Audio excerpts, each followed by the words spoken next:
Bismillah, Assalamualaikum. Selamat datang kembali di Fakta Sejarah. Alhamdulillah bagian terakhir ya, Pesugihan Keluarga Ningrat, sebuah kisah dari Mbak Aisyah yang dituliskan kembali oleh Mas Restu Wiratmaja.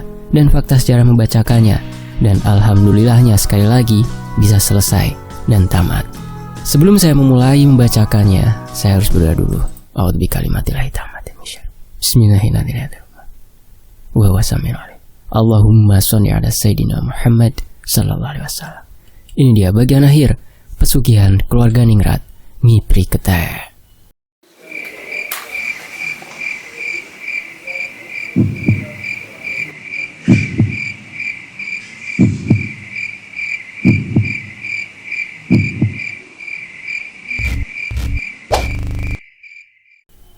Sementara itu, Mbak Neneng masih menunggu pertanyaan-pertanyaan yang akan dilontarkan oleh Raden Artonegoro dan yang lainnya.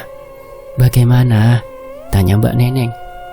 "Aku ingin bertanya, siapa saja orang-orang yang mendatangi Astana Talimongso?"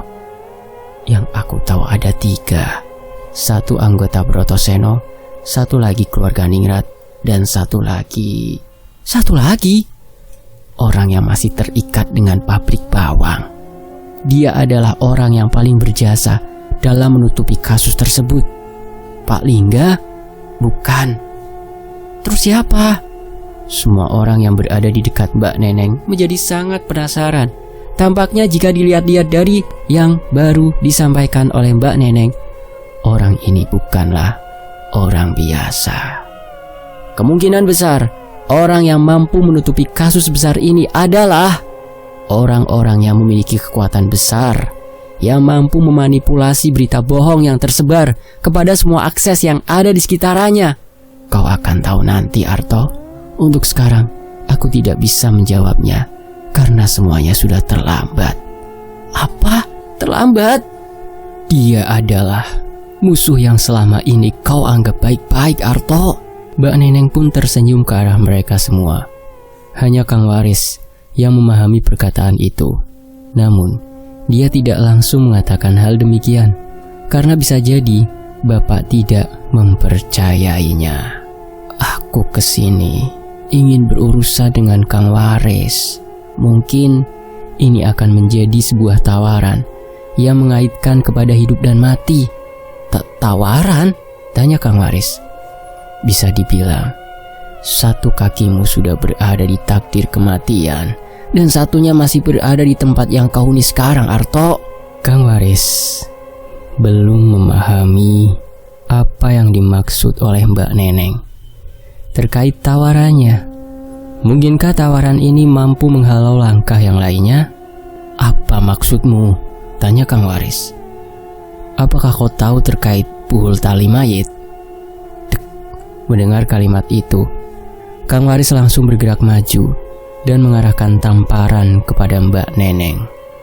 Namun dengan cepat, Raden Kuncoro langsung menghalanginya dan meminta kepada Kang Waris untuk bersikap tenang.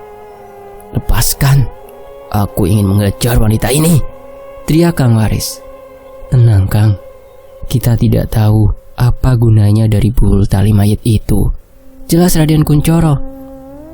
Bersamaan dengan itu, Bapak langsung menepuk pundak Raden Kuncoro. Ia kemudian meminta kepada Raden Kuncoro untuk mendengarkan penjelasan darinya. "Kuncoro, kau tahu, Jajak terbunuh karena ritual itu. Itu adalah ritual yang mampu membunuh seseorang dengan cara dirasuki tubuhnya dengan sosok-sosok yang sudah dikontrak oleh tuannya." "Jelas Bapak." Raden Kuncoro pun melepaskan secara perlahan tangan Kang Waris. Mbak Neneng hanya tersenyum. Ia begitu menikmati pertikaian antara Kang Waris, Raden Kuncoro, dan juga Bapak hanya karena sebab kedatangannya. "Jadi, Jajak meninggal dunia karena ritual itu?" tanya Raden Kuncoro kepada Mbak Neneng. Mbak Neneng hanya mengangguk. Ia kemudian tersenyum ke arah Jajak dan mengatakan sesuatu kepadanya. Ritual itu hanya dimiliki oleh orang tertentu saja. Akan tetapi, ritual ini memiliki sebuah pengaruh besar baginya sendiri. Pengaruh besar? Ya, mereka yang sudah dikontrak dengan ritual ini, mereka harus siap jika tubuhnya akan menjadi penukar jiwa baginya sendiri. Penukar jiwa? Nyawa dibalas dengan nyawa. Sementara itu di sisi lain, Mas Pangarep segera memasuki kamarnya. Ia hanya memikirkan bagaimana caranya bisa menyelesaikan ini semua dengan cepat. Terlebih lagi beban yang sekarang ia pegang sangatlah besar. Andai saja Artonegoro mau menyerahkan diri, maka tidak akan ada lagi pertumpahan darah di keluarga ini. Sialan. Di saat Mas Pangarep sedang kesal dengan keadaan, tiba-tiba pintu diketuk dari luaran. Tok tok, masuk. Mbak Mawar, istri dari Mas Pangarep, masuk ke dalam kamar. Ia kemudian melihat wajah Mas Pangarep yang penuh dengan kecemasan dan ketakutan. Mas ada masalah apa? Tanya Mbak Mawar. Ia pun duduk tepat di sebelah Mas Pangarep. Dalam hati, Mas Pangarep hanya terdiam. Ia belum mau membuka permasalahan tersebut kepada istrinya sendiri. Walau demikian, ia merasa bersalah jika apa yang dilakukannya benar-benar tidak sesuai dengan ekspektasi istrinya. Perlahan, kedua tangan Mbak Mawar memeluk tubuh suaminya. Ia sudah lama tidak bermesraan dengan suaminya sendiri, semenjak disibukkan dengan segala ambisi yang membuatnya lupa akan hubungan dirinya dengan Mas Pangarep. Mas, apakah semuanya akan selesai? Pasti istriku, semuanya akan selesai. Kita akan mendapatkan apa yang kita inginkan. Mahkota Ngipri Ketek berada di tubuhmu.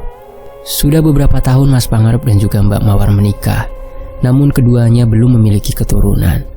Keduanya memang menjeda hal itu dikarenakan adanya keterikatan terhadap aturan yang menyebutkan bahwa setiap anak yang nantinya terlahir dari keluarga Ningrat, maka anak tersebut harus rela untuk dijadikan tebusan.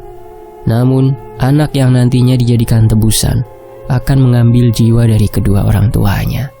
Dalam artian, jika Mas Pangarep dan juga Mbak Mawar memiliki anak, maka anak dan juga keduanya akan menjadi tumbal dari Ngipri Ketek yang sedang mereka jalani.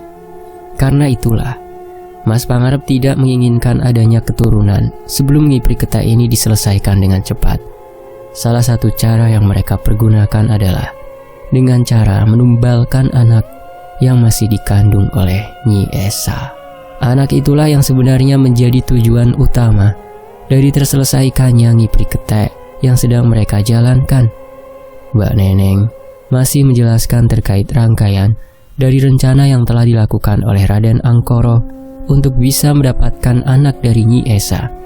Hanya saja, dirinya belum berani membuka secara jelas terkait orang yang menjadi jembatan dirinya hingga bisa tahu lokasi dari tempat Raden Artonegoro dan yang lainnya yang sedang bersembunyi.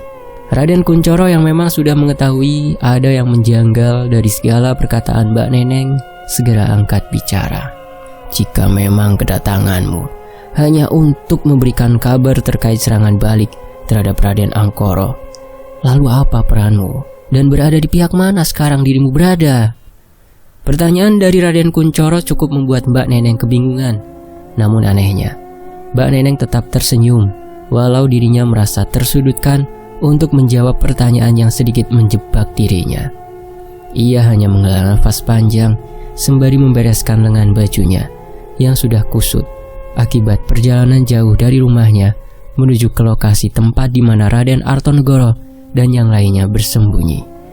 Sesekali tatapannya mengarah kepada Nyi Esa dan juga Rahardian kecil yang masih belum melepaskan pelukannya terhadap ibunya sendiri.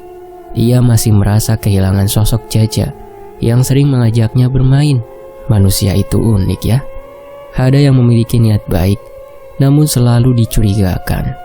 Namun, ada kalanya dia memang sudah benar-benar memiliki niat jahat yang tersembunyi dalam hati. Namun dia jadikan itu sebagai saudara dan pelapis dalam kesendiriannya. Adakah yang lebih munafik dari wajahku ini? Apakah karena kedatanganku yang terlambat dan mengetahui rahasia dari semua alur yang telah dititahkan Raden Angkoro, lalu kalian semua menganggapku sebagai musuh yang menyamar, sebagai tamu? Perkataan dari Mbak Neneng memang tidak salah, namun juga tidak benar. Beberapa kalimatnya seperti ingin membela diri, agar dirinya dipercaya sebagai orang yang tidak lagi terikat dengan alur ngipri ketek yang sedang dijalankan oleh Raden Angkoro beserta jajarannya. Namun, apa yang memang sudah diperjelas oleh Mbak Neneng memang ada benarnya. Dia sengaja memberikan rahasia yang tidak diketahui oleh Kang Waris dan juga Bapak terkait kematian Jajak yang disebabkan oleh ritual puhul tali mayit. Jelas sudah memang apa yang sudah disampaikan oleh Mbak Neneng kepada Raden Kunchoro, semua sudah benar-benar dipaparkan dengan jelas, termasuk hal yang berkaitan dengan alat pembunuh yang sedang dimiliki oleh keluarga Brotoseno dan juga keluarga Ningrat. Mas Pangarep adalah pion dari penyerangan ini, dan ratu dari ngipri ketek ini adalah... Semua terdiam. Bapak dan yang lainnya benar-benar menunggu jawaban yang menjadi kunci utama dari ngipri ketek yang sedang dijalankan oleh keluarga Brotoseno dan juga keluarga Ningrat. Mbak Mawar. Dek. Mereka benar-benar tidak percaya akan fakta yang baru saja dipaparkan langsung oleh Mbak Neneng. Mereka ngira Ratu Ketek dari susunan pesugihan ini adalah Mbak Neneng. Pasalnya, tatkala Raden Angkoro pertama kali mendatangi rumah, Mbak Neneng adalah orang yang disebut-sebut memiliki rahasia umum dan khusus terkait pesugihan ini. Mbak Mawar? Tanya Bapak. Benar Arto, kenapa dia Mbak? Mbak Mawar masih memiliki darah Brotoseno. Dia juga dalang di balik terbunuhnya Nyi Endang. Semua rahasia dari keluarga Ningrat, Mbak Mawar memberitakannya kepada Raden Angkoro dan juga Raden Jogopati. Mbak Neneng hanya terdiam tatkala dirinya menjelaskan semua itu. Ada di mana dirinya merasa menyesal karena tidak bisa menyelamatkan ibunya sendiri dan juga beberapa saudaranya yang lain. Tapi kenapa dirimu hanya diam? Mengapa ketika ibu terbunuh, Mbak Ina dan juga Mas Sugeng menjadi tumbal, kau hanya terdiam, Mbak? Tanya ibu. Ibu menangis seketika. Air matanya tidak bisa terbendung lagi. Mas Rahardian mulai menggenggam kuat pelukannya. Ia merasa ketakutan tatkala emosi bercampur dengan perasaan marah menjadi satu. Maaf, Sa. Aku benar-benar manusia paling hina di muka bumi ini. Aku tahu aku salah, Sa. Aku sengaja bergabung dengan mereka karena ingin mencari kelemahan mereka. Penuturan Mbak Neneng layaknya seperti air yang mengalir dari tempat yang tinggi, lalu terjatuh ke tempat yang paling rendah dengan debit yang sangat banyak. Sifat rendah diri yang tergambarkan oleh Mbak Neneng benar-benar tergambarkan jelas dari raut wajahnya yang membutuhkan pertolongan. Bapak segera menuju ke tempat Mbak Neneng. Ia kemudian memegang pundak Mbak Neneng sembari mengatakan sesuatu. Apa yang harus kita lakukan agar ngipri ketek ini terselesaikan? Ada satu cara untuk menyelesaikannya. Apa itu, Mbak? Bunuh ratunya, maka sang raja akan mengamuk. Jika sudah mengamuk, maka sang raja akan kehilangan kendalinya. Sementara itu, dari luaran, dua orang yang memang memiliki hak terhadap rumah tersebut melangkah menuju ke arah rumah Raden Artonegoro. Mereka adalah Ibu Melan dan juga Pak Subroto. Keduanya seperti merasa ada yang aneh dengan rumah Raden Artonegoro ini. Entah dari mana mereka merasakannya, namun langkah mereka benar-benar terdengar jelas dari luaran. Pak, ada yang datang, ucap ibu. Itu pasti Bu Melan dan Pak Subroto. Jelas Mbak Neneng. Dari mana kau tahu? Tanya Raden Kunchoro. Mbak Neneng merasa dirinya telah membuka kartu dengan mengatakan hal semacam itu kepada mereka semua. Jangan-jangan kau memang mengetahui lokasi kami karena mereka berdua? Tanya Raden Kunchoro. Itu bukan urusan yang penting sekarang, Kunchoro. Bapak segera menarik tangan Mbak Neneng menuju sebuah lemari besar yang ada di kamarnya. Raden Kunchoro hanya melihat wajah Mbak Neneng yang penuh dengan teka-teki. Akan tetapi, Mbak Neneng merasa sedikit lega karena semuanya sudah terungkap. Mas Kunchoro, basahi lantai dengan air. Mbak Ratih, ambil kain untuk menutupi air tersebut. Jelas Bapak. Raden Kunchoro segera mengambil air, sedangkan Nyi Ratih segera melaksanakan tugasnya. Air yang dibawa oleh Raden Kunchoro segera ditumpahkan ke lantai, sedangkan Nyi Ratih segera menutupinya dengan kain. Sesaat setelah Mbak Neneng disembunyikan, Ibu dan Mas Rardian masuk ke kamar. Pintu pun diketuk dari luaran. Tok tok tok. Ketukan pertama tidak mereka hiraukan. Mereka masih menunggu aba-aba Bapak dan apa yang akan dilakukan selanjutnya. Namun, ketukan kedua berbarengan dengan kalimat peringatan yang diucapkan oleh Pak Subroto. Aku tahu, ada tamu luar yang bersembunyi di rumah ini. Jika aku boleh tebak, dia masih memiliki ikatan darah denganmu, Nyi Esa. Dek. Bapak dan yang lainnya terkejut mendengar hal tersebut. Mereka semua tidak mengira bahwa Pak Subroto benar-benar mengetahui kedatangan Mbak Neneng. Jadi bagaimana? Apakah Ngipri Ketek ini bisa diselesaikan? Sebelum Pak Subroto memasuki rumah, Mbak Neneng telah mengatakan terkait kegunaan dari tali pocong yang dibawanya itu. Mbak Neneng menjelaskan, jika tali pocong itu berpindah tangan, maka belasan pocong itu akan menampakkan diri. Mereka akan menganggap pemegang tali pocong itu sebagai tuannya. Kang Waris menyadari akan kekuatan besar yang memang menjadi poros dari serangan kali ini. Lalu, apa dampaknya? Kau ingin menyelamatkan Mas Arto kan? Ini adalah satu-satunya cara untuk bisa membebaskan mereka semua dari seluruh rangkaian Ngipri Ketek yang dijalankan oleh Raden Angkoro. Kang Waris sadar, ia sudah berada di ujung tombak. Kehidupannya tidak akan lama lagi jika dia menjalankan ritual ini. Akan tetapi, jika bayi itu jatuh ke tangan Raden Angkoro, maka semuanya akan berakhir dengan mudah. Baiklah, aku akan lakukan itu. Mbak Neneng lalu meminta kepada Kang Waris untuk melukai masing-masing jari kelingkingnya dan mengucurkan darah yang keluar dari luka tersebut untuk selanjutnya diletakkan di bagian tengah masing-masing tali pocong yang sudah disediakan. Saat dimana Kang Waris melakukan hal tersebut, tiba-tiba dia langsung merasakan hawa merinding yang begitu pekat. Seluruh ruangan menjadi gelap. Bau busuk mulai tercium dari mana-mana. Apa ini? Mbak Neneng hanya tersenyum. Ia pun kemudian membisikkan sesuatu ke telinga Kang Waris. Ini adalah senjata yang digunakan Raden Angkoro. Bangkitnya belasan pocong dari korban Ngipri Ketek. Tiba-tiba, terdengar suara yang sangat familiar dari berbagai arah.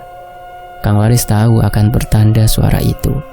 Suara ini adalah suara pertanda akan hadirnya sosok pocong. Dan benar saja, di setiap sudut rumah, Kang Waris melihat sosok pocong yang sudah tertunduk di hadapannya. Ada apa dengan mereka? Mengapa mereka menunduk semua di hadapanku? Kau adalah Tuan, jadi mereka akan melakukan apa saja atas perintahmu. Jadi ini yang dilakukan Pangarep? Mbak Neneng hanya mengangguk. Terlihat dengan jelas wajah Kang Waris yang benar-benar tampak kelelahan karena menahan energi besar dari senjata terakhir itu. Genggam yang kuat. Mereka akan menghilang dengan sendirinya. Kang Waris menggenggam kuat tali pocong yang sudah diikatkan menjadi satu itu. Lalu, tidak berselang lama, ruangan kembali seperti semula. Belasan pocong itu menghilang dengan sendirinya. Namun, bersamaan dengan itu, tubuh Kang Waris menjadi lemah. Dengan begitu, Kang Waris sudah dijadikan tuan oleh para sosok pocong.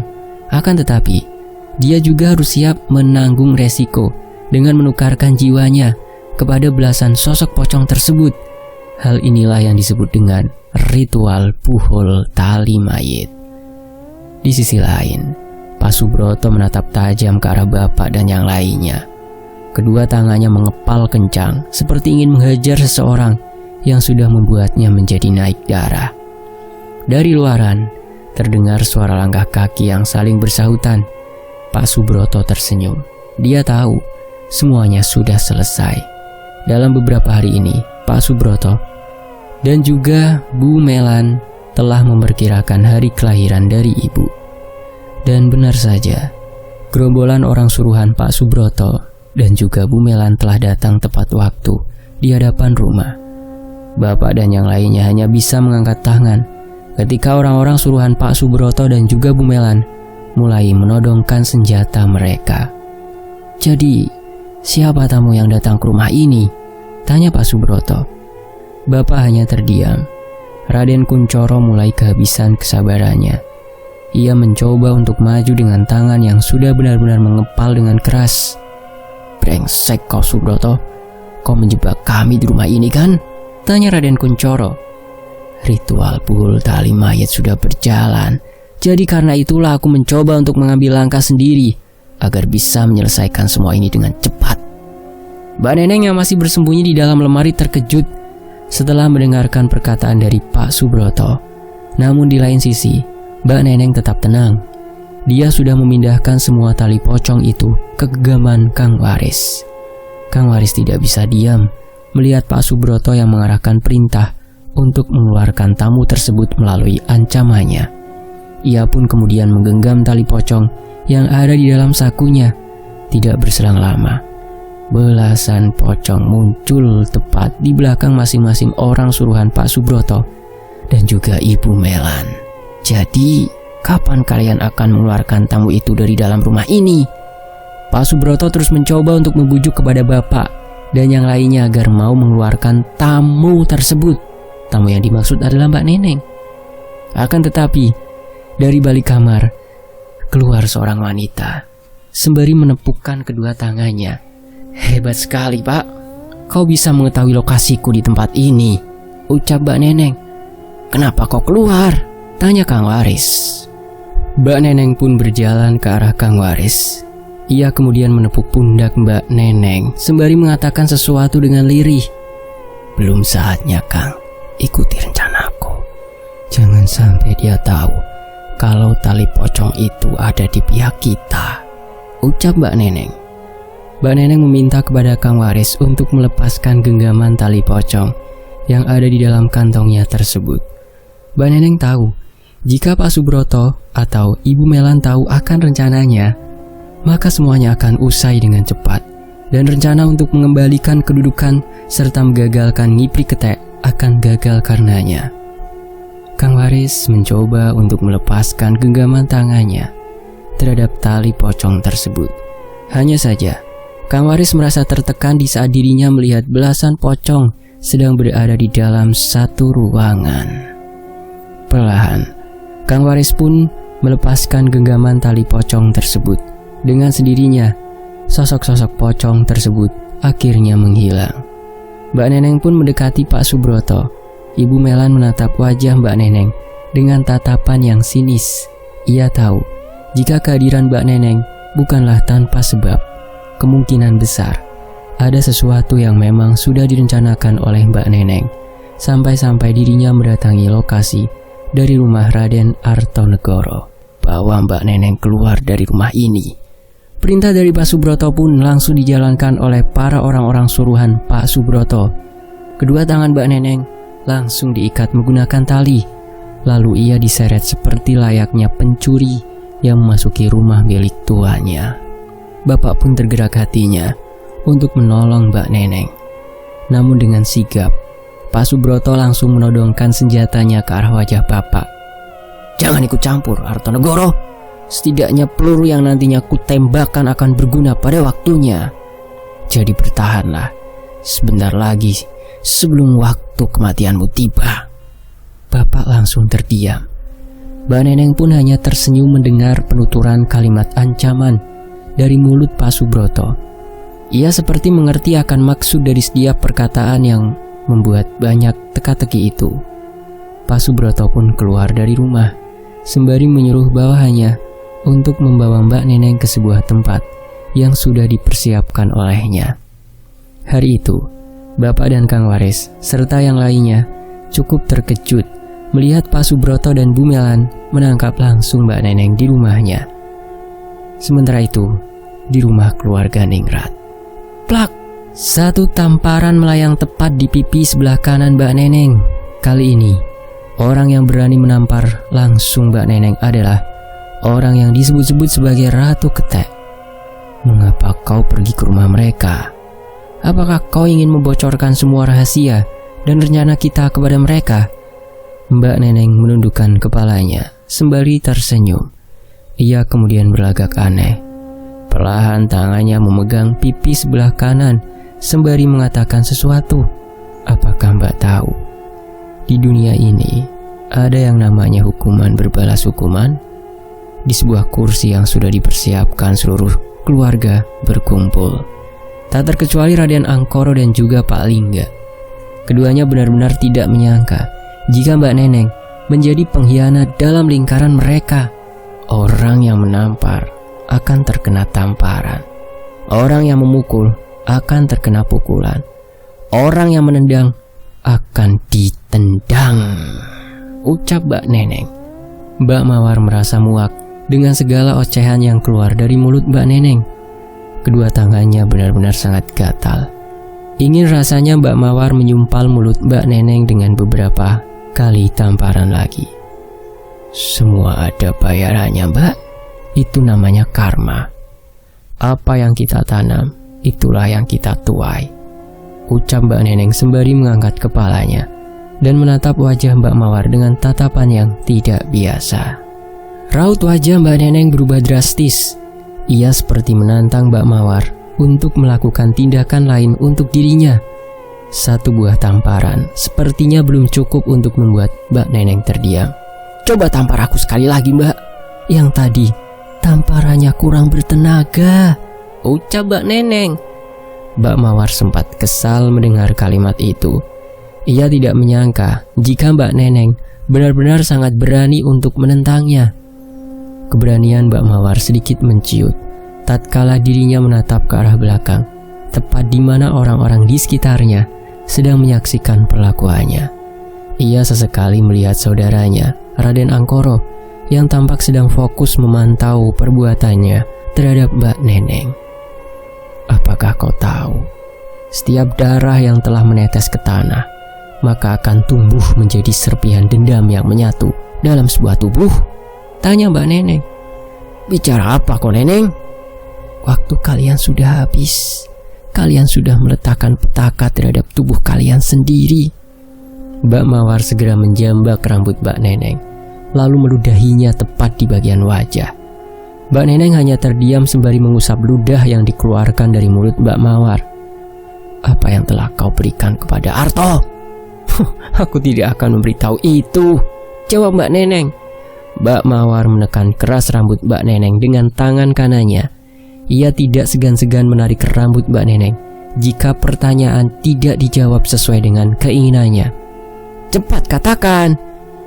Aku hanya memberitahu tentang rahasia terbesar dari Nyipri Ketek yang kalian lakukan, jelas Mbak Neneng sembari memberikan senyuman kepada Mbak Mawar. Rahasia apa? Aku memberitahu kepada mereka semua untuk segera mengakhiri permainan ini, Mawar. Apa maksudmu? Dalam permainan catur, jika ratu sudah kalah, maka permainan akan usai.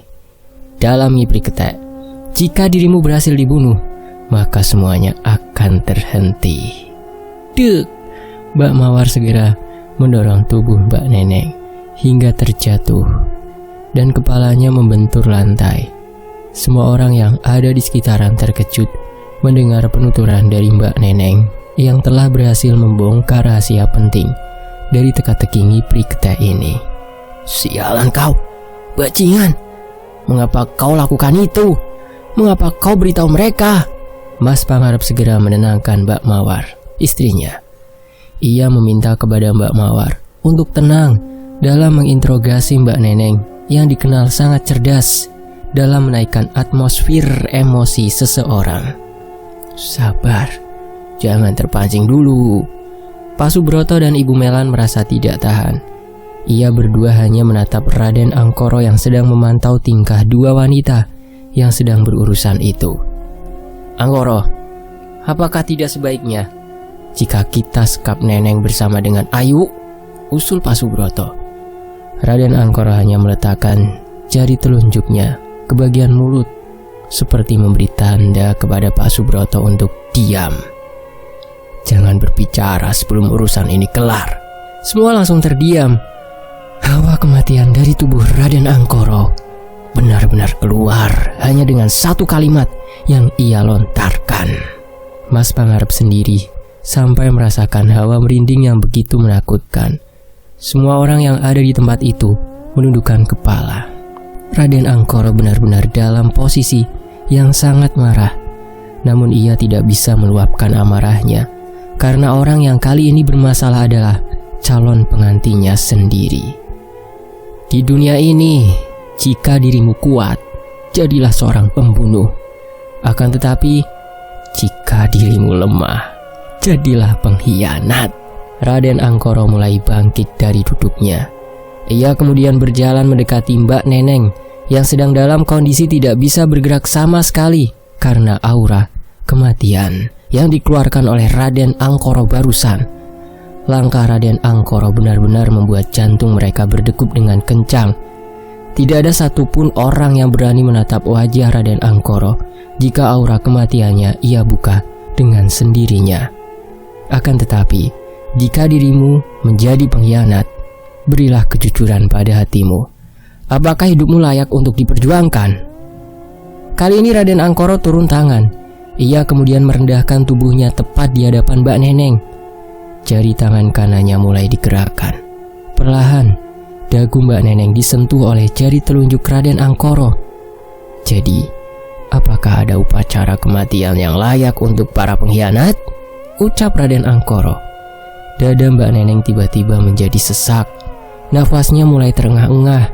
Kedua tangan Mbak Neneng langsung refleks memegangi dadanya karena merasa ada yang tidak beres dengan tubuhnya. Raden Angkoro langsung memegangi kedua tangan Mbak Neneng. Ia benar-benar sangat mencintai Mbak Neneng dan tidak ingin jika Mbak Neneng berkhianat untuknya.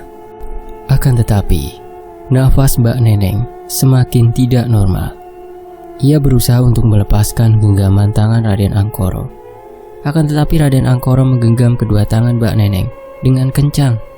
Saking kencangnya, saat dimana Raden Angkoro menggenggam tangan Mbak Neneng, terdengar suara tulang yang hancur di bagian jari jemari Mbak Neneng. Semua yang berada di lokasi kejadian tidak berani untuk menatap Raden Angkoro. Mereka semua seperti dituntut untuk diam di saat Raden Angkoro sedang melakukan eksekusi terhadap Mbak Neneng tepat di hadapan mereka semua.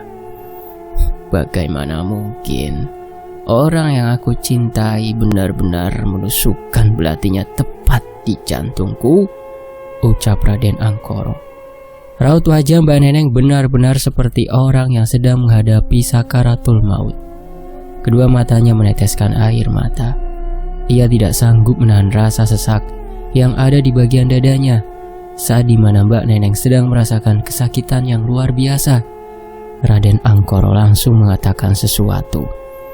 "Angkat wajah kalian. Ini adalah hukuman bagi para pengkhianat yang benar-benar menodai dirinya sendiri dengan mulut busuknya."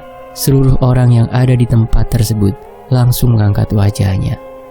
Di saat mereka mengangkat wajahnya dan melihat ke arah Mbak Neneng, mereka semua terkejut saat melihat ada sosok ketek ireng yang sedang mengikat tubuh Mbak Neneng dengan buntutnya. Tidak berselang lama, Mbak Neneng pun langsung tidak sadarkan diri. Raden Angkoro langsung mengangkat tubuh Mbak Neneng dan membawanya ke sebuah tempat yang menjadi ruang penyekapan dari Mbak Ayu. Kini, Mbak Neneng menjadi orang keduanya yang dicap sebagai pengkhianat oleh Raden Angkoro dan juga yang lainnya. Setibanya di tempat penyekapan, Mbak Ayu terkejut saat melihat Raden Angkoro yang sedang mengangkat tubuh Mbak Neneng yang sudah tidak sadarkan diri. "Neneng?" Raden Angkoro segera mengikat tubuh Mbak Neneng tepat di sebelah Mbak Ayu. Ia kemudian meninggalkan mereka berdua tanpa mengatakan apapun. Mbak Ayu panik dengan keadaan Mbak Neneng yang sudah tidak sadarkan diri.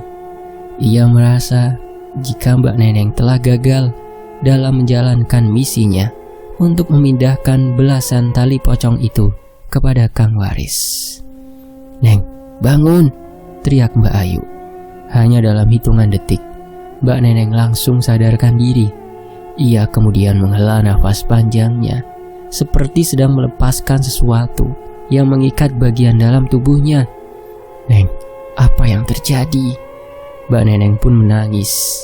Ia merasa jika dirinya telah berada di puncaknya dan tidak bisa berbuat apa-apa lagi selain menyerahkan pilihannya kepada takdir. "Mbak, aku berhasil. Berhasil? Iya, malam ini Kang Waris menjadi tuan dari belasan pocong itu. Sebentar lagi, ngipri ketek ini akan selesai." Mbak Ayu terharu mendengar penuturan dari Mbak Neneng. Ia tidak menyangka jika usahanya tidak sia-sia dan berbuah manis. Sementara itu, Kang Waris masih terdiam di sebuah kamar kosong yang ada di rumah itu. Ia tidak menyangka jika perjalanannya sebentar lagi akan usai. Sembari memegangi belasan tali pocong tersebut, Kang Waris meneteskan air matanya. Ia sama sekali tidak sanggup untuk melanjutkan apa yang menjadi keharusannya kali ini. Kang Waris masih mengingat perkataan dari Mbak Neneng jika dirinya harus menjadi tuan dari semua takdir yang sudah berada di dalam genggamannya. Satu-satunya cara agar dirinya bisa mengakhiri ini semua adalah dengan cara menyerang balik orang-orang yang dimaksud. Dengan begitu, nyawanya akan menjadi taruhan jika semua targetnya benar-benar telah menghembuskan nafas terakhirnya. Tepat di malam hari, Kang Waris segera memasuki ruangan tempat di mana dirinya akan menjalankan ritual tersebut. Namun, sebelum dia melakukannya, Kang Waris menuliskan sebuah pesan di atas meja. Pesan itu berbunyi, "Teruntuk Arto dan semuanya, ini adalah jalan terakhir untuk menyelesaikan ngipri ketek. Jika ada yang membaca surat ini, aku harap kalian semua dalam keadaan baik-baik saja." Seperti yang sudah dikatakan oleh Mbak Neneng, ritual ini harus dilakukan untuk mengakhiri semuanya. Akan tetapi ada bayaran yang harus ditanggung. Aku sengaja merelakan tubuhku untuk bisa membunuh orang-orang yang sudah membuat kerusakan. Semestinya mereka semua orang-orang yang sudah meninggal karena beberapa kejadian seperti ritual ngipri ketek, ritual di pabrik bawang, serangan alas wingit, dan Astana Tali Mongso telah menungguku di tempat yang berbeda. Aku berterima kasih kepada kalian semua karena telah menaruh harapan yang besar kepadaku. Semoga dengan dilakukannya ritual ini, Raden Angkoro akan sirna selamanya. Kang Waris segera melukai kedua jari kelingkingnya. Ia kemudian meletakkan tetesan darah itu tepat di bagian tengah tali pocong yang sudah ia pegang. Dengan seketika, ruangan tempat di mana Kang Waris berdiri mendadak menjadi sesak karena kehadiran para pocong tanpa ikat kepala yang sudah bersujud di hadapannya. "Pada malam hari ini, aku adalah tuan kalian. Bunuh orang-orang yang aku sebutkan." 3 sosok pocong dari belasan lainnya menghilang lebih cepat. Kang Waris merasakan kesakitan di bagian perutnya. Ternyata setelah ketiganya selesai, efeknya langsung terasa dengan cepat. "Bunuh Pak Lingga!" Di malam hari yang sepi, Pak Lingga sedang menyetir mobil di sebuah jalanan yang kosong tanpa lalu lalang kendaraan yang melintas. Ia merasa aneh dengan hal tersebut. Biasanya, jika Pak Lingga melewati jalanan tersebut, ia akan melihat paling sedikit 3-4 kendaraan yang melintas. Namun tidak pada malam itu. Pak Lingga benar-benar tidak menemukan satupun kendaraan yang ada di jalanan, baik yang melintasinya terlebih dahulu atau yang membelakangi kendaraannya. Pedal gas diinjak dengan kencang, kecepatan dinaikkan. Pak Lingga merasa ada yang tidak beres dengan jalanan ini. Ia kemudian perlahan mencium bau busuk yang berasal dari jok belakangnya.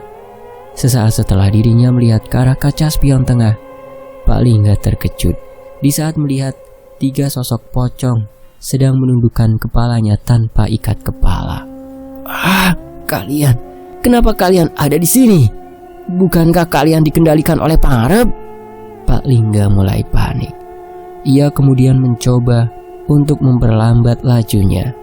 Akan tetapi, tepat di bagian depan, Pak Lingga melihat seorang pria dengan kepala yang sudah hancur berantakan. Dia adalah sosok yang menyerupai Jaja, orang yang sangat dibencinya. Pak Lingga tidak peduli. Ia menabrakkan mobilnya kepada sosok tersebut. Namun bagai fata morgana yang berada di lautan padang pasir yang tandus, Pak Lingga tidaklah menabrak sosok yang menyerupai Jaja, melainkan ia menabrak pembatas jalan hingga mobilnya terpental dan terbalik posisinya hingga rusak parah serta mengeluarkan bunyi dentuman yang sangat besar. Tidak berselang lama, jalanan di sekitaran menjadi ramai orang-orang. Para pengendara segera turun dari kendaraannya masing-masing. Tubuh Pak Lingga sudah terhimpit oleh badan mobil. Darah bercucuran di mana-mana. Pak Lingga tewas saat itu juga. Ternyata apa yang dilihat oleh Pak Lingga sebelum kecelakaan hanyalah sebuah alam lain. Tanpa sadar saat itu jalanan sedang ramai dan Pak Lingga tidak bisa melihat keramaian dari kendaraan yang melintas. Korban pertama pun sudah jatuh. Pak Lingga yang merupakan pembesar dari orang-orang yang melakukan nipri ketek harus menghembuskan nafas terakhirnya. Lalu Kang Waris pun memerintahkan target berikutnya. Bunuh Pak Subroto dan Ibu Melani. Dua pocong menghilang dengan seketika. Tubuh Kang Waris kembali merasakan efek yang sama. Kali ini menyerang di bagian punggungnya, hingga Kang Waris terjatuh ke lantai. Di saat yang sama, Pak Subroto dan juga Ibu Melan sedang tertidur. Mereka berdua mengalami mimpi buruk hingga keduanya terbangun. Alih-alih Pak Subroto ingin pergi ke kamar mandi untuk membasuh mukanya. Namun, ia mendapati sosok pocong yang sedang berdiri tepat di bagian ruang tamu. Pak Subroto berusaha keras untuk bisa menggapai istrinya yang sedang dalam keadaan tidak baik-baik saja. Kedua tangan meraih apapun yang ada di hadapannya. Tubuh Pak Subroto merayap ke lantai agar bisa masuk ke dalam kamar. Saat sampai, dirinya sudah berada di depan kamar.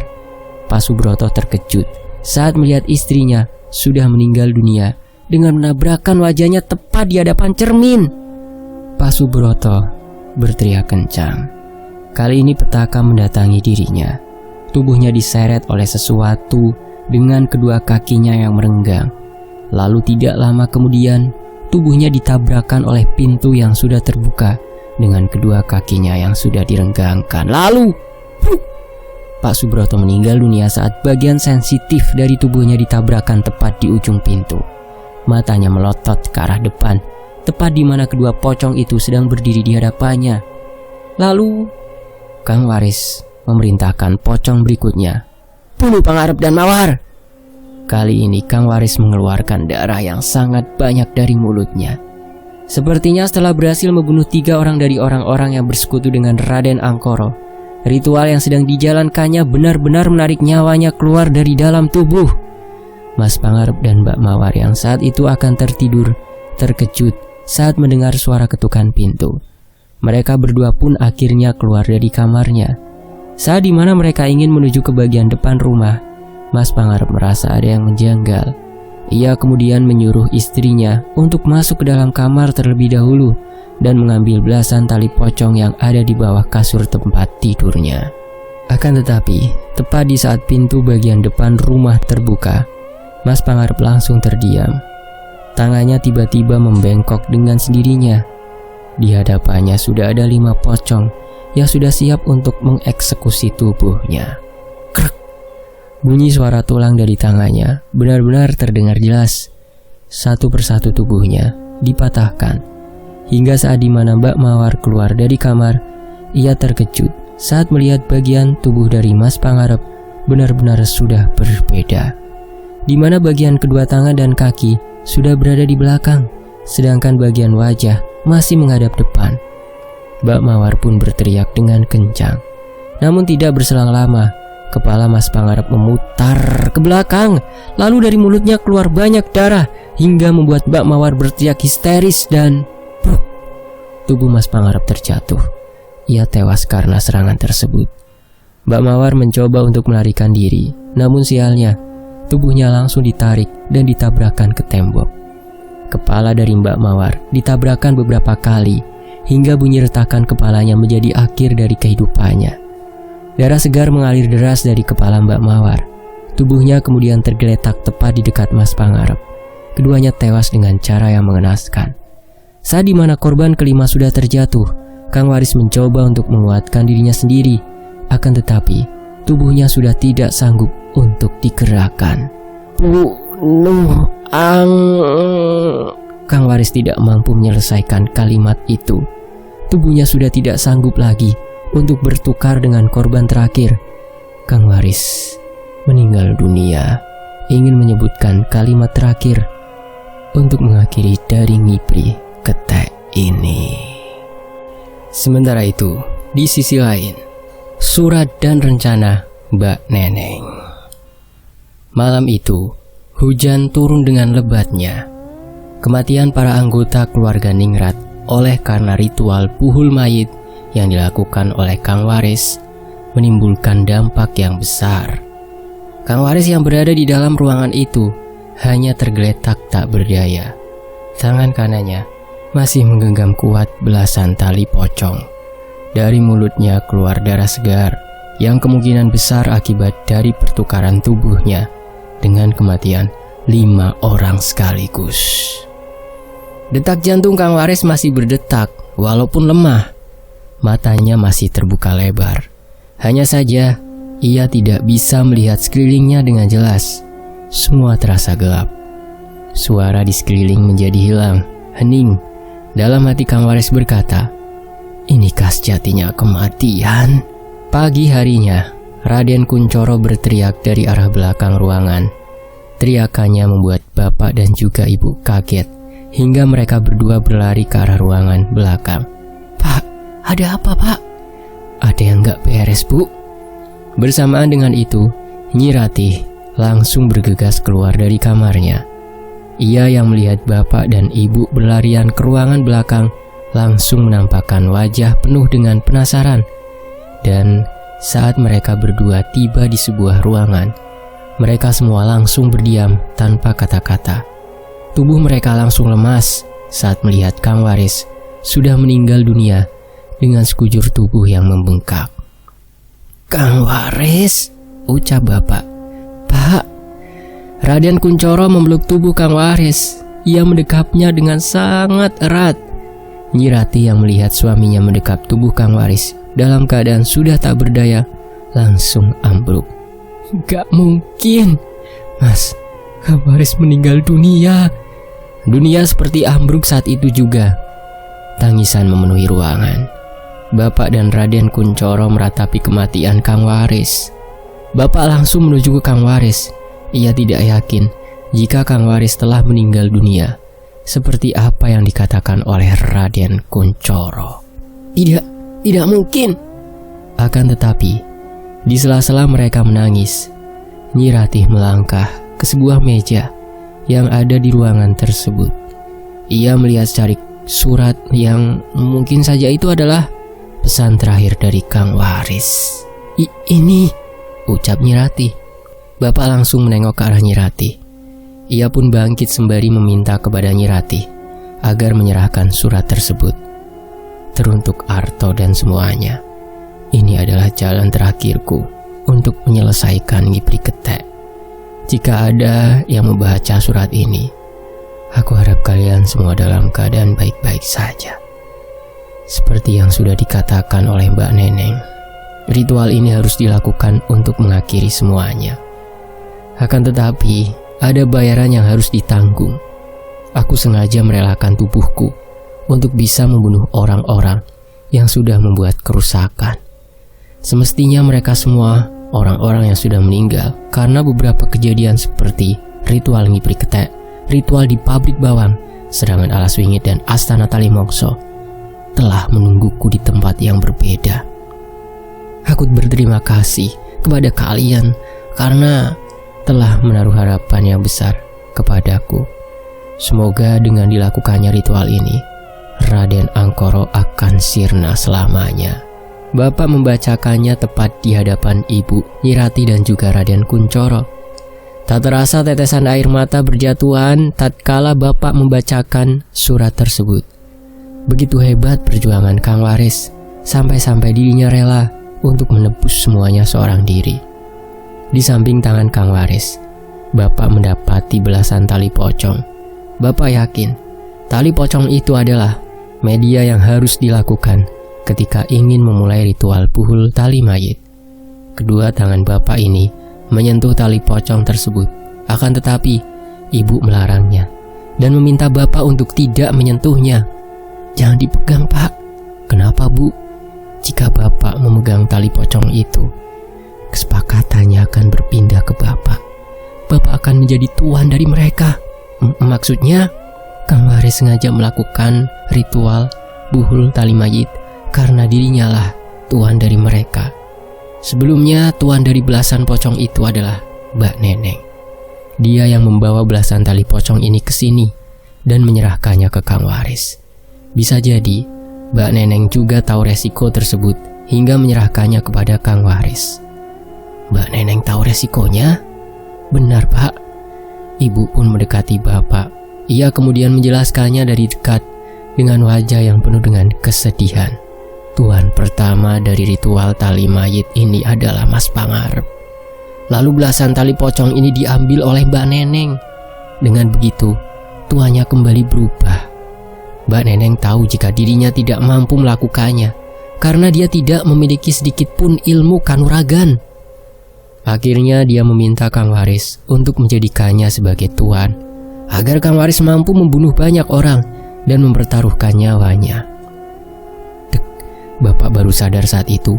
Ibu menjelaskan tentang belasan tali pocong ini. Bapak tidak sadar jika Mbak Neneng telah merencanakan ini demi sesuatu hal. Apakah ada niat tersembunyi dari Mbak Neneng?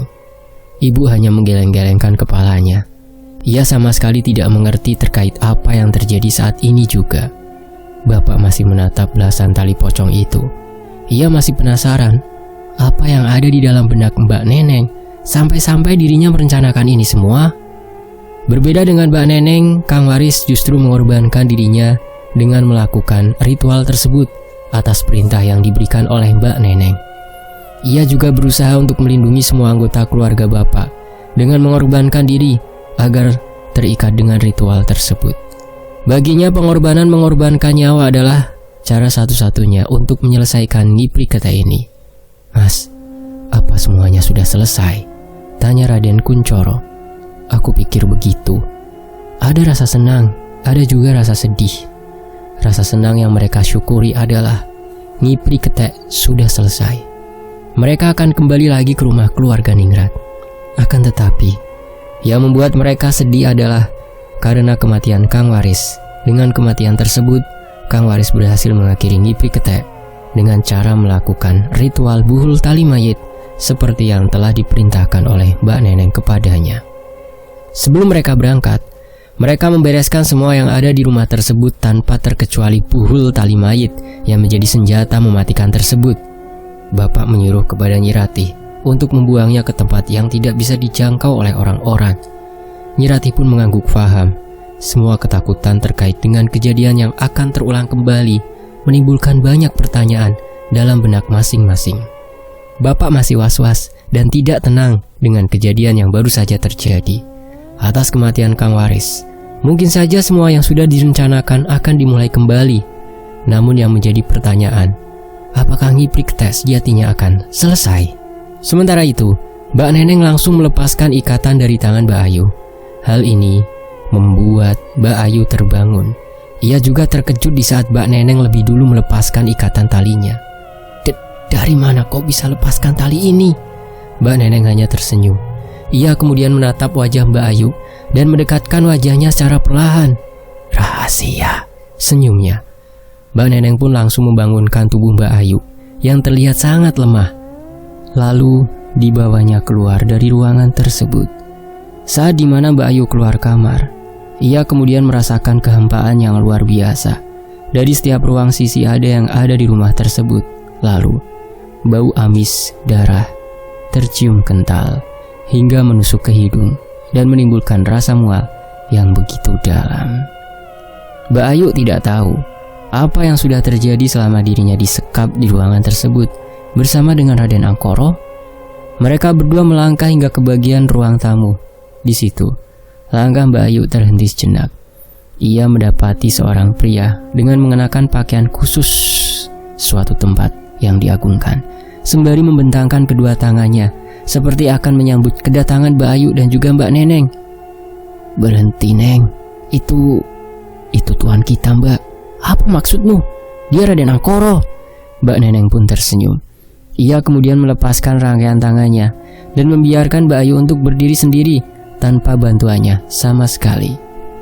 Mbak Neneng berjalan ke arah Raden Angkoro.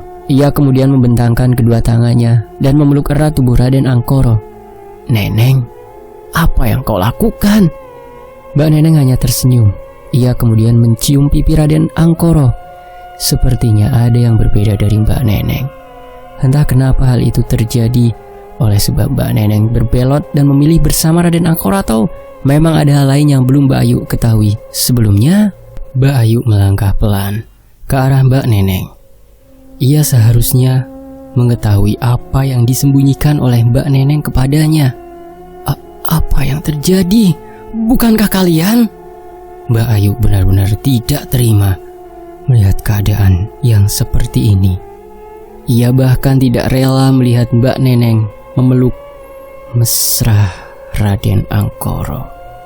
Di saat yang bersamaan, Raden Angkoro langsung bangkit dan menghadap langsung ke arah Mbak Ayu. "Selamat datang kembali, Ayu. Salah satu keturunan dari keluarga Ningrat yang memiliki lidah yang mampu menimbulkan perselisihan." Raden Angkoro memegangi dagu Mbak Ayu. Ia kemudian mengelilingi tubuh Mbak Ayu. Sedangkan Mbak Ayu, ia hanya merasakan hawa merinding. Seluruh tubuhnya bergetar. Entah karena aura mematikan yang dipancarkan oleh Raden Angkoro, atau ada hal lain yang memang sejatinya sudah dipersiapkan oleh Raden Angkoro kepadanya. "Apa yang terjadi, Angkoro?" tanya Mbak Ayu. Kali ini Mbak Ayu memberanikan diri untuk menyebutkan namanya langsung, yaitu Angkoro, tanpa gelar Raden.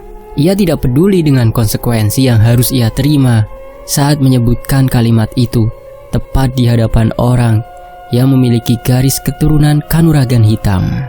"Semua sesuai rencana, Ayu. Hanya kita bertiga yang seutuhnya menjadi anggota Ngipri Ketek ini. Keluarga Ningrat dan Brotoseno sudah musnah seutuhnya." Apa maksudmu?" Dek, Mbak Ayu langsung teringat dengan ritual buhul tali mayit yang baru-baru ini dilakukan oleh Mas Pangarep. Mbak Ayu juga mengetahui rencana berikutnya yang dikatakan oleh Mbak Neneng adalah terkait pemindahan belasan tali pocong tersebut ke tangan Kang Waris. "Kau sudah mengetahuinya, Ayu?" Mbak Ayu langsung menatap ke arah Mbak Neneng. Ia kemudian meneteskan air mata karena mengetahui betapa kejamnya Mbak Neneng selama ini. "Selama ini? Semua yang kau katakan hanyalah bentuk manipulasi dari dirimu sendiri?" tanya Mbak Ayu. Mbak Neneng kembali tersenyum. Ternyata senyumannya kali ini langsung berubah drastis dan menampakkan wajah yang penuh dengan amarah. "Benar, semua adalah pion. Kau juga termasuk itu. Bukankah sudah kukatakan, kita tidak boleh menjadi orang lemah?" Mbak Ayu baru menyadari kejadian yang sudah terjadi baru-baru ini. Menghilangnya banyak orang di rumah ini, mungkin karena sebab ritual buhul tali mayit yang dilakukannya oleh Kang Waris.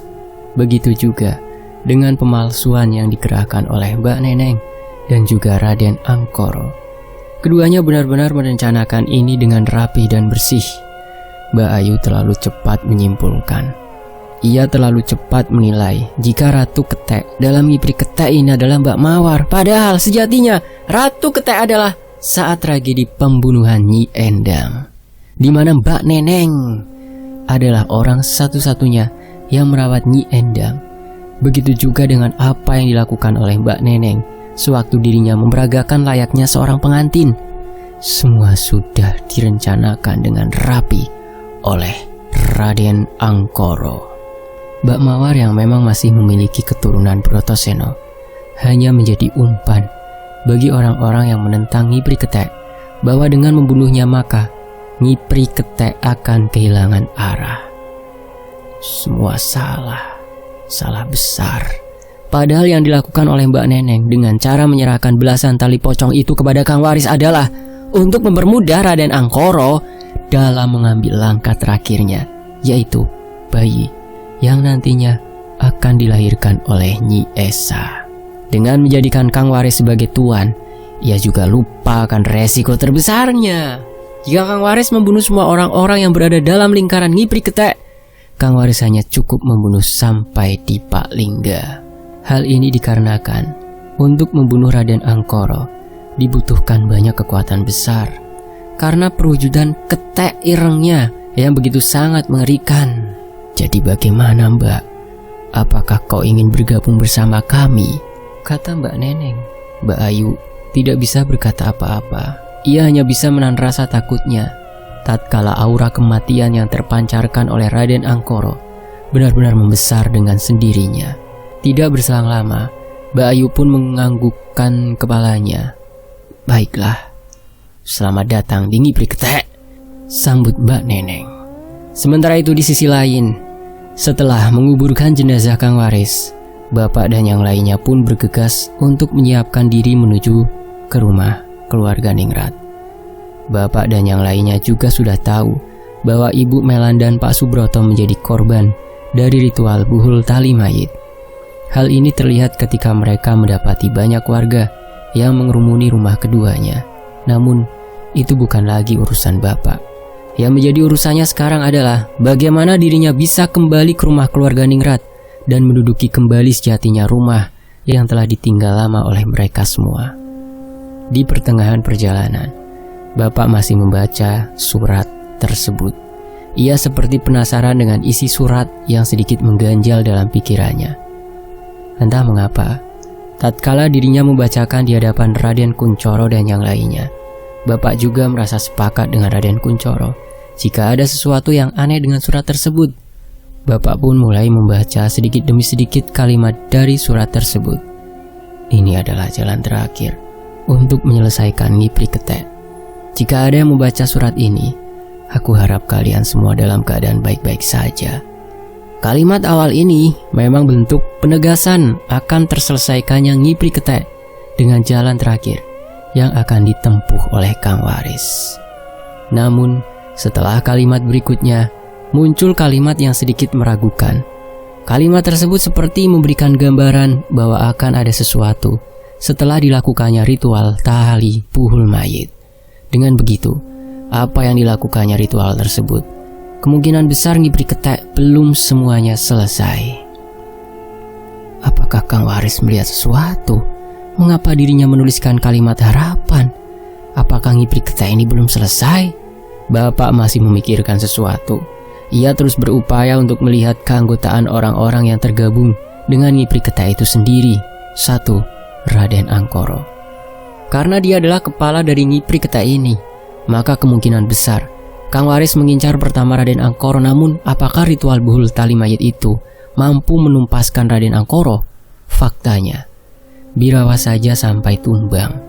Ia yang disebut-sebut sebagai penggerak dari banyaknya demit di alas wingit harus tumbang ketika mendapati Raden Angkoro yang mampu berubah wujud menjadi siluman ketek ireng. Maka dari itu, bapak masih meragukan Raden Angkoro antara kematian dan kehidupannya. Bapak masih belum bisa menyimpulkan dengan tepat. Terlebih lagi, kalimat harapan yang ditulis di surat itu seperti menunjukkan bahwa bisa saja bapak dan yang lainnya mendapatkan serangan jika ritual itu telah selesai dilakukan. Anggota yang kedua, Pak Subroto dan Ibu Melan. Keduanya sudah terlihat jelas sudah meninggal dunia. Namun dari apa yang telah disampaikan oleh Mbak Neneng, keduanya juga terlibat dalam Nyi Pri Ketek dan juga termasuk orang-orang yang sengaja menutupi kejahatan saat terjadinya tragedi di pabrik bawang. Tentu saja, mereka berdua bukan orang biasa dan memiliki pegangan juga pegangan yang besar. Jika pegangan mereka berasal dari penjagaan, itu berarti ada orang-orang yang ikut serta membantu terwujudnya ambisi yang dilakukan oleh Pak Subroto dan juga Ibu Melan. Oleh karena itu, Bapak masih berjaga-jaga. Ia tahu jika keduanya ini memiliki banyak sekali pintu untuk menuju ke ranah orang-orang yang memiliki kanuragan hitam. Anggota yang ketiga, Pak Lingga. Kematian Pak Lingga sendiri belum diketahui. Entah karena ada sesuatu hal yang belum diperjelas terkait jin kala ireng dari milik Pak Lingga. Akan tetapi, jika tuannya meninggal dunia, maka jin kala ireng itu akan menghilang juga dengan syarat terputusnya kontrak di antara keduanya. Akan tetapi semuanya menjadi berubah tatkala ada tuan lain yang memanggil serta mengambil jin kala ireng itu sebagai senjatanya lagi. Bisa dibilang, jin kala ireng akan dikuasai oleh tuan lain yang tentu saja ini akan menjadi ancaman besar bagi Bapak dan juga yang lainnya. Karena itulah Bapak masih belum bisa menentukan akan apa yang terjadi kepada Pak Lingga selanjutnya. Anggota yang keempat, Mbak Mawar dan Mas Pangarep. Keduanya sudah tentu menjadi korban dari penyerangan ini. Bapak sangat meyakini bila sudah membunuh ratunya, maka semuanya sudah usai. Akan tetapi bagaimana jika Raden Angkor masih hidup? Apakah semuanya telah usai? Atau Ngipri Ketek akan terus berjalan semestinya kembali walaupun ratunya sudah mati? Sementara itu perjalanan Bapak telah usai dan yang lainnya tiba di tempat semula dirinya berada. Kali ini mereka sudah berada tepat di hadapan rumah keluarga Ningrat. Rumah di mana hal-hal yang terjadi semua ini berasal dari sana. Bu, Ibu yakin ingin masuk? Raden Kuncoro, Nyi Ratih, Ibu, Mas Rahardian dan juga Bapak melangkah maju menuju ke rumah tersebut. Mereka sangat berharap jika rumah itu sudah benar-benar tanpa kehadiran Mas Pangarep dan juga Mbak Mawar. Tok tok tok. Bapak mengetuk pintu dari luaran. Namun sayup-sayup Bapak mendengar suara tangisan seorang wanita dari dalam rumah. Bu, ada orang nangis di dalam rumah. Ibu pun langsung meminta kepada Bapak untuk masuk ke dalam rumah. Bapak kemudian membuka pintu itu, yang memang ternyata tidak dalam keadaan terkunci. Saat Bapak dan yang lainnya masuk, mereka terkejut saat melihat Mbak Ayu dan juga Mbak Neneng sedang menangis. Mbak Ayu? Mbak Neneng? Teriak ibu. Esa, akhirnya kau kembali. Mbak Neneng menyambut hangat kedatangan ibu. Ia segera bangkit dan menuju ke tempat ibu dengan wajah yang penuh kegembiraan. Bolehkah aku memelukmu, Esa? Tanya Mbak Neneng kepada ibu. Ibu menatap wajah Mbak Ayu yang seperti memiliki tekanan tertentu. Entah mengapa, ibu merasa jika Mbak Ayu sedang dalam keadaan yang tidak baik-baik saja. Mbak Neneng pun mempersilahkan semuanya untuk duduk sejenak. Raden Kuncoro dan Nyi Ratih duduk berdampingan, sama halnya dengan Bapak, Ibu, dan juga Mas Rahardian.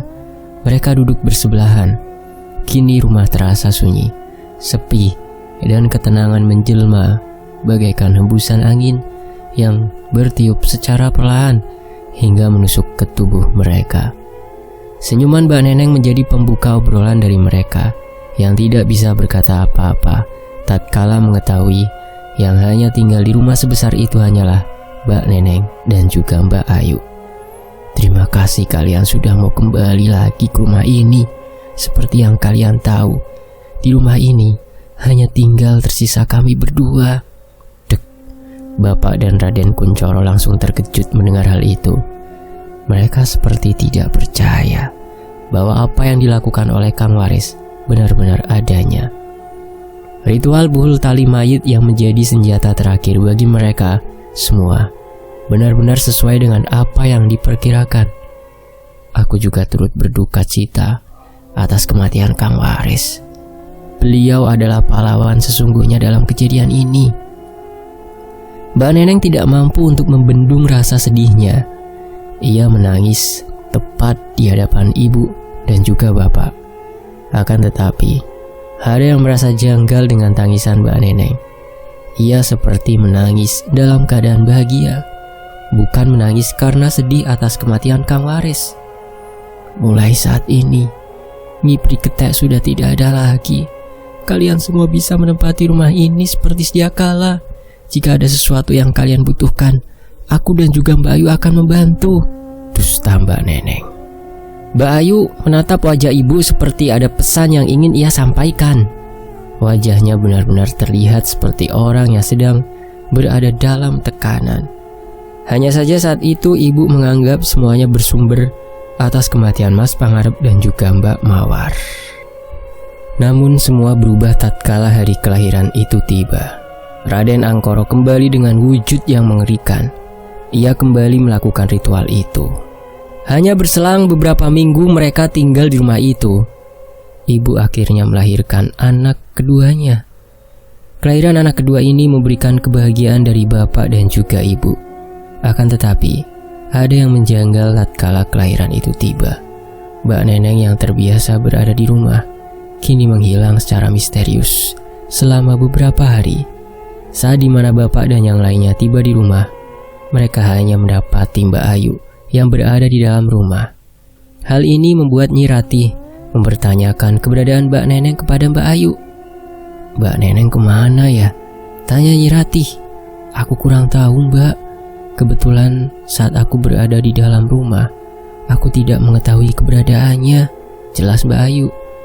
Nyi Ratih merasa ada yang aneh dengan ucapan yang baru saja diucapkan oleh Mbak Ayu. Ia merasa jika Mbak Ayu telah menyembunyikan sesuatu. "Apa ada sesuatu yang tidak aku ketahui?" tanya Nyi Ratih. "Maksud Mbak?" Nyi Ratih pun merogoh sesuatu dari dalam kantongnya. Ia kemudian menunjukkan sesuatu kepada Mbak Ayu. Itu buhul tali mayit. Dari mana kau mendapatkan itu?" Nyi Ratih hanya tersenyum. Saat dimana dirinya memegang buhul tali mayit itu, ia melihat belasan pocong sudah mengelilingi Mbak Ayu.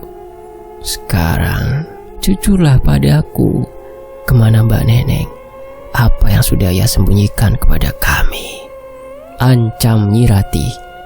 Mbak Ayu mencoba untuk mengambil paksa buhul tali mayit itu, namun dengan cepat Nyi Ratih berhasil mencegahnya.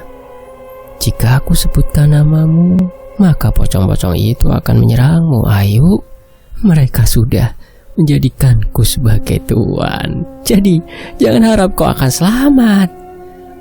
Aku tidak mengetahui hal itu." "Aku tahu kau bohong, Ayu. Apakah kau sudah terikat kembali dengan Raden Angkoro? Apakah dia belum mati?" Apa maksudmu?" "Aku tidak yakin dia akan mati hanya dengan menggunakan buhul tali mayit." Aku tidak bisa menjawabnya." Jawaban dari Mbak Ayu membuat Nyi Ratih berpaling. Ia kemudian kembali ke kamarnya. Malam harinya, tatkala semua orang sudah tertidur pulas, Raden Kunchoro keluar dari kamarnya. Ia terkejut saat mendapati Mbak Neneng sudah berada di ruangan tamu dengan penampilan yang sungguh mengejutkan. Ia mengenakan pakaian layaknya pengantin dengan kepala yang sudah disanggul dan diberi bebungaan melati layaknya penampilan pengantin Jawa. Atas hal tersebut, Raden Kunchoro pun menanyakan terkait apa yang sebenarnya yang sedang dilakukan oleh Mbak Neneng. "Apa yang sedang kau lakukan dengan penampilan seperti itu?" Mbak Neneng hanya tersenyum. Ia kemudian berjalan melewati Raden Kunchoro dan memasuki kamarnya. Raden Kunchoro pun mengikuti secara perlahan. Ia mengira Mbak Neneng sedang dalam keadaan yang tidak sadarkan diri. Namun, perkiraan dari Raden Kunchoro salah. Tatkala dirinya membuntuti Mbak Neneng, Raden Kunchoro mendengar suara pria yang ia kenal dari dalam kamar Mbak Neneng. "Malam ini, semuanya akan selesai. Anak itu sudah dilahirkan. Jika ritual ini dilakukan, pasti semuanya akan selesai. Sebagai ratu, kau sudah melakukan dengan baik." Raden Kunchoro terkejut mendengar hal itu. Ia salah memprediksi tentang Mbak Neneng. Ternyata selama ini Mbak Neneng sudah menyembunyikan sesuatu yang sangat besar. Dan istilah ratu yang disebutkan oleh seorang pria di dalam kamar itu benar-benar tertuju kepada Mbak Neneng. Raden Kunchoro merasa jika dirinya dan juga yang lain sudah dibodohi dengan mulut manis Mbak Neneng yang selama ini menjadi kepercayaannya. Karena itulah, ia pun segera melaporkan hal ini kepada bapak dan yang lainnya. Namun, belum juga dirinya memalingkan wajahnya dari kamar, tiba-tiba pintu kamar terbuka. Tubuh Raden Kunchoro pun tidak bisa digerakkan. Di hadapannya sudah berdiri seorang pria yang mengeluarkan aura kematian yang sangat besar. "Apa tidak sebaiknya dirimu tidak berada di sini, Tuan Kunchoro?" Bersamaan dengan itu, suara gamelan berbunyi.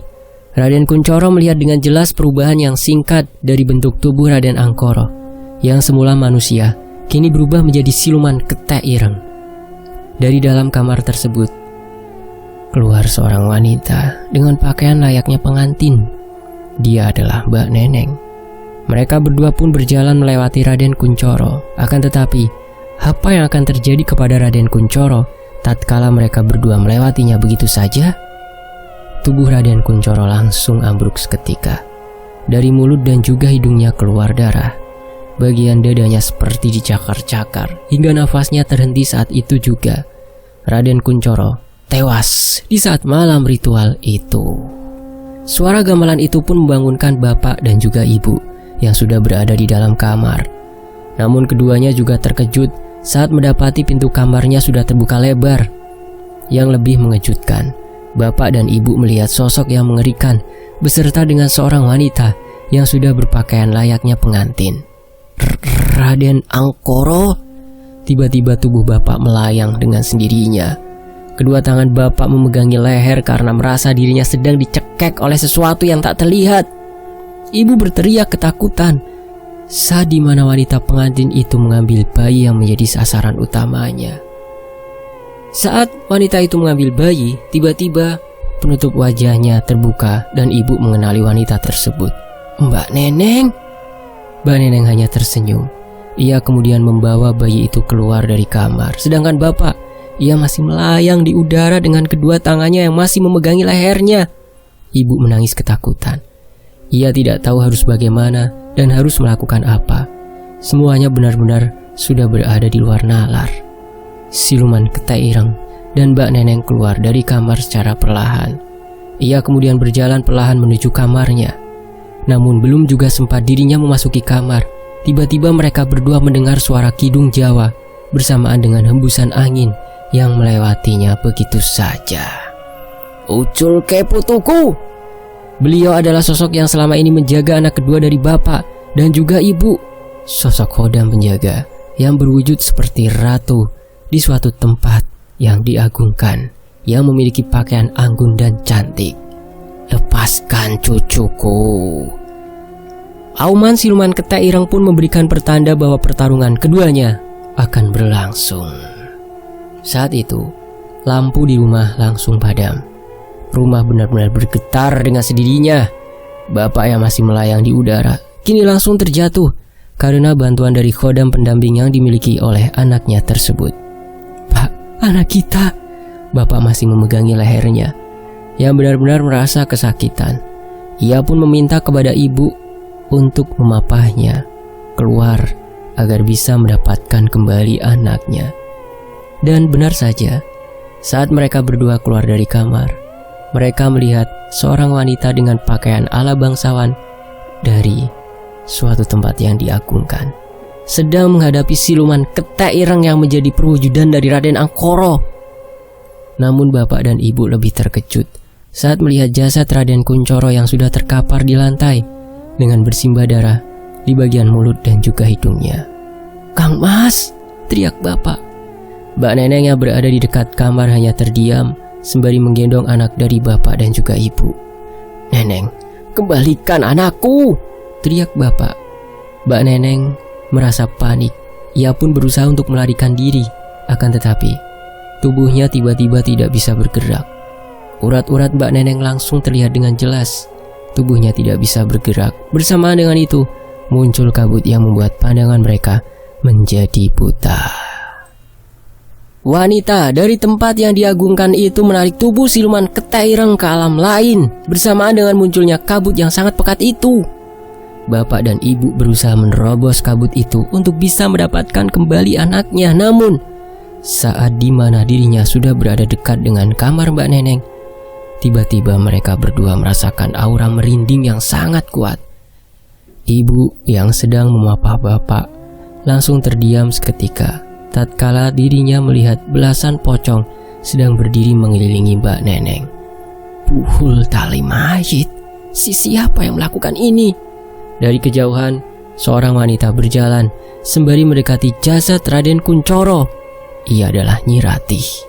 Nyi Ratih, Kang Mas Kuncoro sudah lama tidak mempercayai wanita terkutuk ini, Mas Arto. Ia selalu bercerita kepadaku bahwa Mbak Neneng bukanlah orang baik, Mas. Akan tetapi, kau dan juga Nyi Esa selalu beranggapan bahwa semua orang yang telah melakukan kesalahan bisa mempelajari kesalahannya dan bisa memperbaiki kesalahannya. Nyi Ratih meneteskan air mata saat dimana dirinya memeluk tubuh suaminya. Tangisan Nyi Ratih begitu kuat hingga bapak dan juga ibu merasa sedih akan pengorbanan hebat dari keduanya. Aku ingatkan sekali lagi untuk kalian berdua. Manusia yang memang tidak menyukaimu, dia akan berpura-pura menyukaimu. Dia akan membuatmu berpikir bahwa dirinya akan bisa menjadi baik. Tapi tidak bagi kami berdua. Sampai mati pun, kami berdua akan terus berhati-hati kepada orang terdekat yang telah menusuk kita dari belakang. Karena sejatinya musuh yang paling mengerikan adalah mereka yang sudah kita anggap sebagai orang baik. Nyi Ratih pun bangkit. Ia kemudian menuju ke tempat Mbak Neneng dan mengambil bayi itu dari tangan Mbak Neneng di antara belasan pocong yang sedang mengepungnya. Sebagai sesama wanita, kau adalah wanita yang paling buruk yang pernah aku temui, Nyi Neneng Aditama. Bahkan keturunanmu sendiri tidak bisa menjadikanmu sebagai bentuk kemuliaan dalam dirimu sendiri. Darah biru yang mengalir dalam tubuhmu menjadi hitam hingga menggelapkan hati dan pikiranmu. Kau adalah ratu yang sesungguhnya. Kau sengaja memperalat Kang Waris, mempermainkan Mbak Mawar dan menjadikan semuanya menjadi pionmu demi usahamu terhadap Raden Angkoro. Ingat, mereka yang terlahir dengan karma mengerikan, kematiannya tidak akan terputus hanya dengan penderitaan yang sangat mengerikan. Nyi Ratih pun berjalan ke arah ibu dan juga bapak sembari membawa bayi tersebut. Setelah tiba di hadapan ibu, Nyi Ratih menyerahkan bayi itu kepada bapak dan juga ibu. Jagalah harapan ini. Dia adalah bayi yang nantinya akan memberikan cahaya bagi manusia yang memiliki hati yang gelap. Nyi Ratih pun terjatuh tepat di hadapan keduanya. Namun dari mulutnya terucap sesuatu. Bunuh Nyi Neneng Aditama. Kabut pun semakin pekat. Tubuh Nyi Ratih pun terseret, seperti ditarik oleh sesuatu ke dalam kabut tersebut, bersamaan dengan teriakan mengerikan dari Mbak Neneng. Semua yang berada di sekitaran kabut tersebut terserap dan terseret dan menghilang dengan sekejap. Suasana menjadi sunyi dan sepi. Ibu langsung berteriak histeris dan menangis jadi-jadinya. Kali ini mereka berdua benar-benar kehilangan orang yang sangat disayanginya, yaitu Raden Kuncoro dan juga Nyi Ratih yang rela berkorban demi keselamatan bayi tersebut. Sedangkan di luaran terdengar suara dentuman keras. Namun bersamaan dengan itu, cahaya bulan benar-benar memberikan kecerahan yang begitu indah. Bapak dan juga ibu keluar dari rumah tersebut. Mereka berdua berniat untuk mengetahui apa yang terjadi di luaran. Dari luaran, mereka melihat seorang wanita dengan mengenakan pakaian ala suatu tempat yang diagungkan, sedang memegangi kepala tanpa tubuh di balik pepohonan. Lalu tidak berselang lama, sosok wanita tersebut menghilang sembari menunjukkan jika kepala yang baru saja dipegangnya itu adalah kepala dari Raden Angkoro. Dengan ini, Nyi Priketek berhasil dicegah. Bapak dan juga ibu berhasil selamat dan mencegah terjadinya Nyi Priketek. Hanya saja, saat mereka kehilangan orang-orang yang dicintainya, mereka masih mendapati Mbak Ayu yang sudah dalam keadaan sekarat di dalam kamarnya. Saat yang bersamaan, Mbak Ayu juga tidak bisa mengatakan apa-apa. Ia bisu sepenuhnya hingga ajal menjemputnya. Mbak Ayu seperti itu terkena tulah atau akibat dari ritual puhul tali mayit yang dilakukan oleh Nyi Ratih. Dan dari situlah semuanya menjadi usai. Tak ada lagi yang melakukan ritual ini hingga 15 tahun ke depannya, saat dimana Mas Krishna dan juga Raden Surapto kembali untuk memberikan sebuah manuskrip trah terkait keluarga Ningrat dan keluarga Brotoseno. Dan Nyi Priketek tamat. Alhamdulillah akhirnya selesai juga. Tuliskan komentar teman-teman ya di kolom komentar terkait dengan cerita ini. Semoga bisa memberikan semangat bagi penulisnya, Mas Restuy Ratmaja, untuk menuliskan cerita lainnya guna menghibur dan memberikan informasi kepada teman-teman semua di sini. Selanjutnya setelah Ngibri Ketek, beliau masih menulis cerita dari sisi lain keluarga Artonegoro. Jadi keluarga Artonegoro masih dikulik nih sama Mas Restu, dan narasumbernya ya masih Mbak Aisyah, anaknya Raden Artonegoro. Mas Restu masih mencari info mereka yang memiliki terah dari timur bermaksud membalaskan dendam atas kematian Raden Angkoro. Sempat disinggung juga akan ada kemunculan Kang Waris yang kedua nantinya, dan akan ada sebuah cerita baru yang berjudul Si Danyang Lembah Jengges, sisi gelap keluarga Artonegoro. Di cerita itu juga akan dijelaskan terkait pendamping masing-masing dari Aisyah dan juga Mas Rahardian, dan semoga saya bisa membacakannya ya. Demikianlah Ngibri Ketek selesai. Fakta Sejarah pamit. Terima kasih untuk teman-teman semua. Pada mampir juga ya ke channel saya satunya. Di layar akhir ada tuh, tinggal disentuh saja, dilihat ya layar handphonenya ya, dan akan menuju ke channel saya satunya. Saya pamit ya, wassalamualaikum warahmatullahi wabarakatuh. Sampai jumpa di kisah lainnya, tetap di Fakta Sejarah. Alhamdulillah.